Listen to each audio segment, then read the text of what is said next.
सो हे learners, welcome back. आज के video में हम देखेंगे कैसे हम मल्टी टाइम फ्रेम एनालिसिस करते हैं।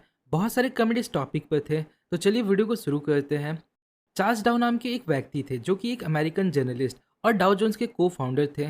आज के डेट में सभी ने फादर ऑफ टेक्निकल एनालिसिस के नाम से जानते हैं, क्योंकि आज हम जो मॉडर्न चार्ट पर टेक्निकल एनालिसिस करते हैं, like market trend, volume analysis, इन सारे कॉन्सेप्ट का खोज इन्होंने ही किया था। और चार्ल्स डाउ ने साल 1900 में एक थ्योरी दिया था, डाउ थ्योरी, जिससे लोग ये प्रिडिक्ट करते थे मार्केट में क्या होने वाला है।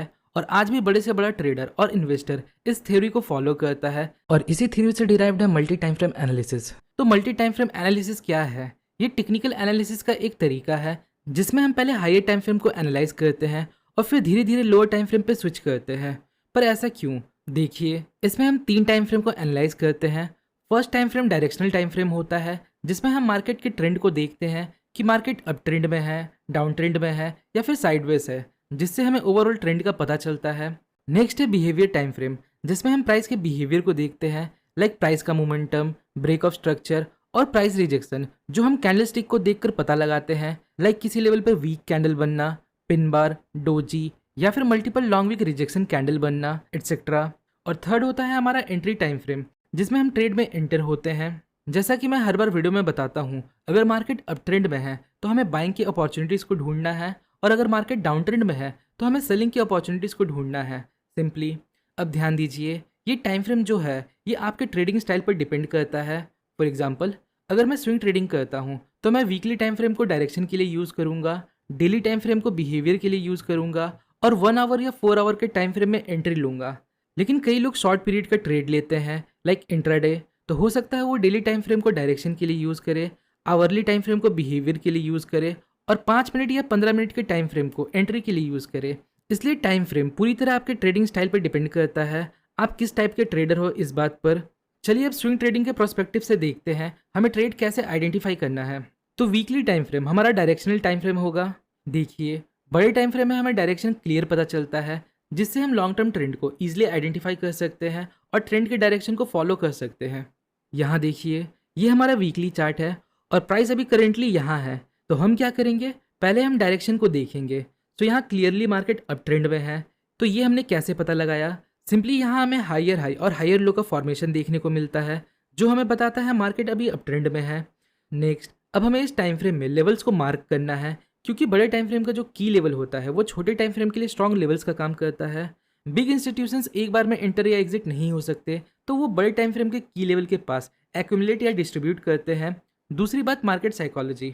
बड़े टाइम फ्रेम के की लेवल बहुत लंबे समय तक विजिबल होते हैं, और मास लेवल पे बड़े से लेकर छोटा ट्रेडर या इंस्टीट्यूशंस इसे देख सकते हैं, और इस लेवल को मैनिपुलेट करना भी ईजी नहीं होता। इसलिए जब ज़्यादा लोग इस लेवल को रिस्पेक्ट करते हैं तो ऑटोमेटिकली ये छोटे टाइम फ्रेम के लिए स्ट्रॉन्ग जोन बन जाता है। और एक ऑब्वियस सी बात है, यहाँ बहुत ज़्यादा लिक्विडिटी भी होती है। तो ये कुछ रीजंस है।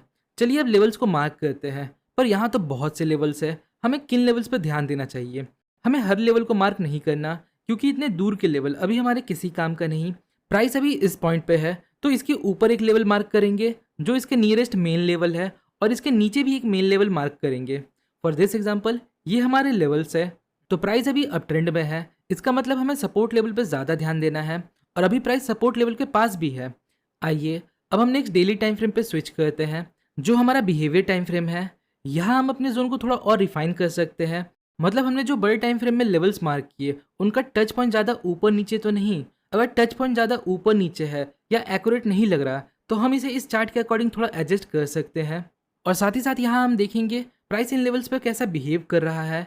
तो यहाँ देखिए, प्राइस इस लेवल के साथ रिएक्ट कर रहा है। तो हमने ये कैसे पता लगाया कि प्राइस यहाँ रिएक्ट कर रहा है? यहाँ देखिए, रेड कैंडल बनते बनते यहाँ हमें एक बिग ग्रीन कैंडल देखने को मिलता है, जो बुलिशनेस शो करता है। तो इसका मतलब प्राइस यहाँ रिएक्ट कर रहा है।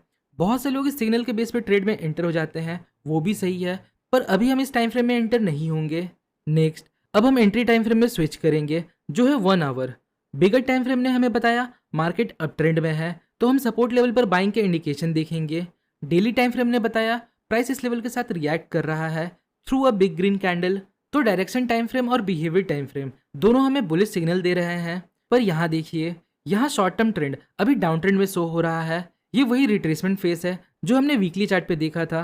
लॉन्ग टर्म ट्रेंड बुलिश है, पर शॉर्ट टर्म ट्रेंड अभी बेरिश है, तो बेसिकली हमें यहाँ कोई बुलिश पैटर्न देखना है, लाइक डबल बॉटम और फिर उसके नेकलाइन ब्रेक में एंटर हो सकते हैं, या हिडन शोल्डर पैटर्न, या फिर कोई ऐसा सिग्नल जो ये बताए कि ये शॉर्ट टर्म ट्रेंड अब एंड होने वाला है। सो प्राइस अगर इस प्रीवियस की लेवल को ब्रेक करता है, इसका मतलब ये शॉर्ट टर्म ट्रेंड एंड हो गया है, अब वो बेरिश नहीं रहा, क्योंकि हम जानते हैं जब डाउन ट्रेंड के दौरान प्राइस अपने प्रीवियस लोअर हाई को ब्रेक करता है तो प्राइस फिर वहां से हायर हाई और हायर लो का फॉर्मेशन में आ सकता है। तो यहाँ प्राइस ने इस की लेवल को ब्रेक किया, और यहाँ देखिए प्राइस इस लेवल को ब्रेक करने के बाद वापस इस लेवल पर आता है और इसे रिस्पेक्ट करता है, तो ये भी हमें इंडिकेट करता है प्राइस यहाँ से एक हायर हाई का स्ट्रक्चर बना सकता है। तो प्राइस ने जब इस लेवल को ब्रेक किया तो मैं यहाँ एंटर होऊंगा और मेरा स्टॉप लॉस यहाँ कहीं होगा और प्रॉफिट टारगेट हम यहाँ कहीं रख सकते हैं। अभी आगे के चार्ट का डेटा हमारे पास नहीं है, देखते हैं फ्यूचर में क्या होता है। अगला चार्ट देखते हैं, ये हमारा वीकली चार्ट है और मार्केट अप ट्रेंड में है और प्राइस अभी इस लेवल पर है, तो इसका मतलब हमें बाइंग की अपॉर्चुनिटी ढूंढनी है। तो हम क्या करेंगे, प्राइस के नियरेस्ट जो की लेवल है हम उन्हें मार्क कर लेंगे। तो ये रिसेंट की लेवल है जिसे प्राइस ने ब्रेक किया है, तो हो सकता है प्राइस वापस इस लेवल को रीटेस्ट करे और यहाँ से फिर वापस ऊपर चला जाए। नेक्स्ट अब हम डेली टाइम फ्रेम पे स्विच करते हैं। यहाँ पहले हम जोन्स को एडजस्ट कर लेंगे। जोन को एडजस्ट करने का मतलब जो हमने बड़े टाइम फ्रेम पे जोन्स को मार्क किया है, अगर वो ठीक से अलाइन नहीं है, मतलब की पॉइंट्स थोड़े ऊपर नीचे हैं, तो हम उसे फिक्स कर लेंगे। नेक्स्ट अब यहाँ हमें रिएक्शन देखना है, लाइक कोई वीक कैंडल या फिर कोई इंडिसीजन कैंडल। आगे देखते हैं, यहाँ इस सपोर्ट लेवल पर हमें एक इंडिसीजन कैंडल देखने को मिलता है। ये प्राइस का इस लेवल के साथ रिएक्शन शो करता है, पर अभी हमें कोई कंफर्मेशन नहीं मिला, ये सिर्फ रिएक्शन है। अब नेक्स्ट हम 1 आवर टाइम फ्रेम पे स्विच करेंगे। यहाँ देखिए 1 आवर टाइम फ्रेम में हमें डबल बॉटम देखने को मिलता है। अभी ये पैटर्न कंफर्म नहीं हुआ है, तो जब इस पैटर्न का नेकलाइन ब्रेक होगा यानी ये लेवल, तो मैं यहाँ लॉन्ग ट्रेड में एंटर हो सकता हूँ, क्योंकि लॉन्ग टर्म ट्रेंड बुलिश है और प्राइस अभी अपने सपोर्ट के पास भी है, प्लस यहाँ एक डबल बॉटम पैटर्न भी है। तो नेक्स्ट प्राइस यहाँ इस लेवल को ब्रेक कर देता है, तो मैं यहाँ ट्रेड में एंटर हो सकता हूँ।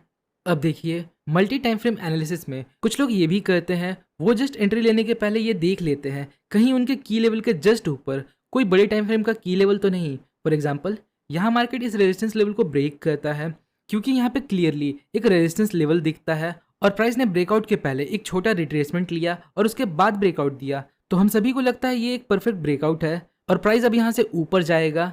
तो ये सोच के हम जैसे बहुत से ट्रेडर यहाँ ट्रेड में एंटर हो जाते हैं, पर प्राइस थोड़ा ऊपर जाता है और फिर रिवर्स हो जाता है, क्योंकि इस रेजिस्टेंस लेवल के जस्ट ऊपर एक बड़े टाइम फ्रेम का की लेवल होता है जो प्राइस के लिए हर्डल का काम करता है और प्राइस वहां से रिवर्स हो जाता है। देखिए बड़े टाइम फ्रेम का जो की लेवल होता है वो छोटे टाइम फ्रेम के लिए स्ट्रॉन्ग हर्डल्स का काम करता है। हर्डल्स मतलब रुकावट। अगर आपने जहां लॉन्ग ट्रेड लिया और उसके जस्ट ऊपर एक बड़े टाइम फ्रेम का की लेवल है, तो हो सकता है प्राइस वहां से रिवर्स हो जाए, या फिर आपने कहीं सेल साइड का ट्रेड लिया पर उसके जस्ट नीचे एक बड़े टाइम फ्रेम का सपोर्ट लेवल है, तो प्राइस वहां से भी रिवर्स हो सकता है। तो ये था एक छोटा सा वीडियो जिसमें हमने देखा मल्टी टाइम फ्रेम एनालिसिस कैसे करते हैं। तो होपफुली आपको इस वीडियो से कुछ सीखने मिला होगा। अगर आपको इस वीडियो से कुछ सीखने मिला तो वीडियो को लाइक और चैनल को सब्सक्राइब जरूर करें। मिलते हैं नेक्स्ट वीडियो में, तब तक के लिए best of luck for your stock journey.